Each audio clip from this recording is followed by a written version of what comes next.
Aladdin Story Part 3. When Aladdin found himself so handsomely equipped, he returned his uncle thanks, who thus addressed him. As you are soon to be a merchant, it is proper you should frequent these shops, and be acquainted with them.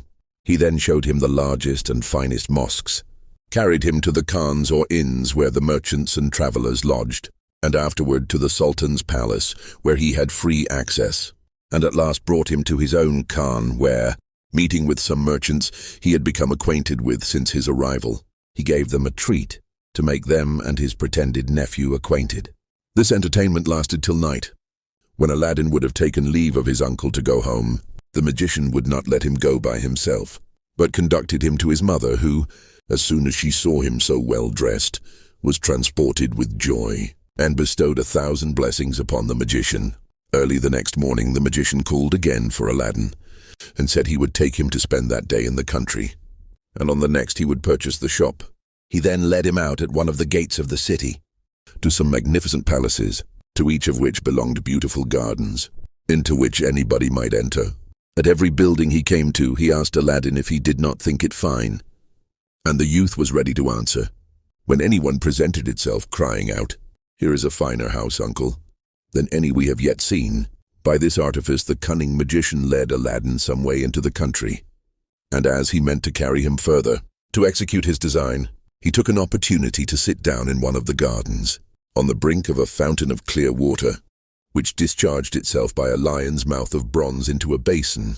Pretending to be tired, "Come, nephew," said he, "you must be weary as well as I. Let us rest ourselves, and we shall be better able to pursue our walk."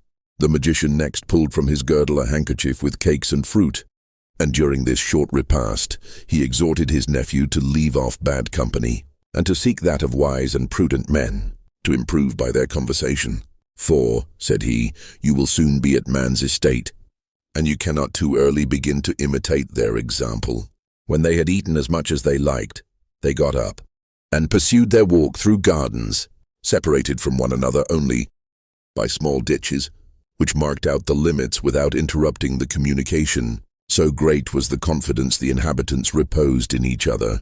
By this means the African magician drew Aladdin insensibly beyond the gardens, and crossed the country till they nearly reached the mountains.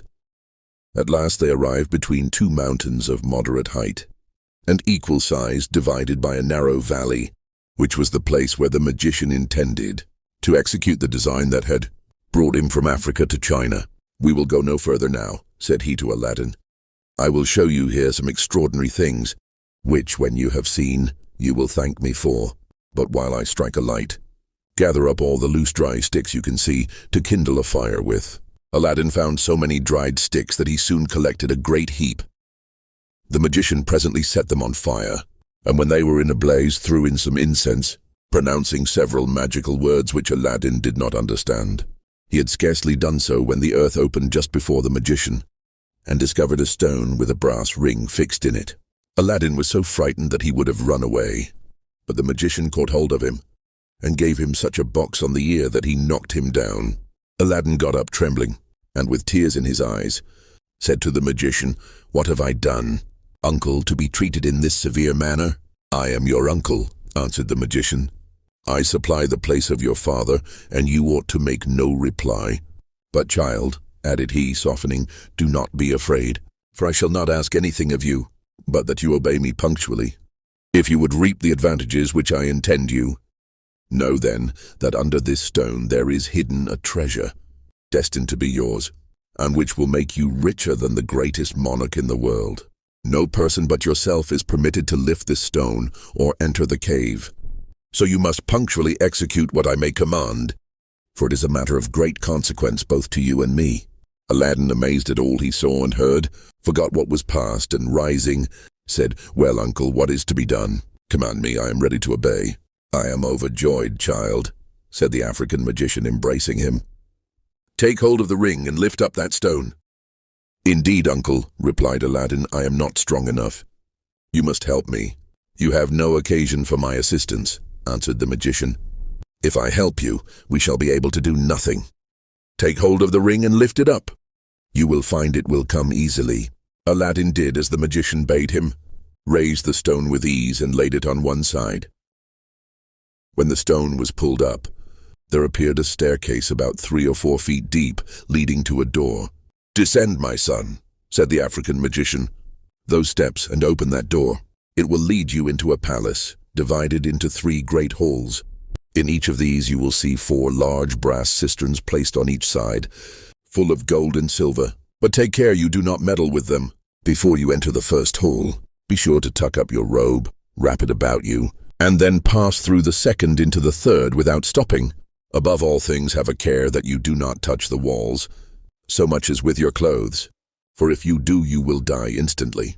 At the end of the third hall, you will find a door which opens into a garden, planted with fine trees loaded with fruit.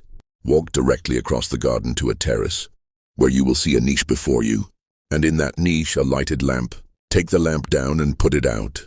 When you have thrown away the wick and poured out the liquor, put it in your waistband and bring it to me. Do not be afraid that the liquor will spoil your clothes, for it is not oil, and the lamp will be dry as soon as it is thrown out." After these words, the magician drew a ring off his finger and put it on one of Aladdin's, saying, "It is a talisman against all evil so long as you obey me.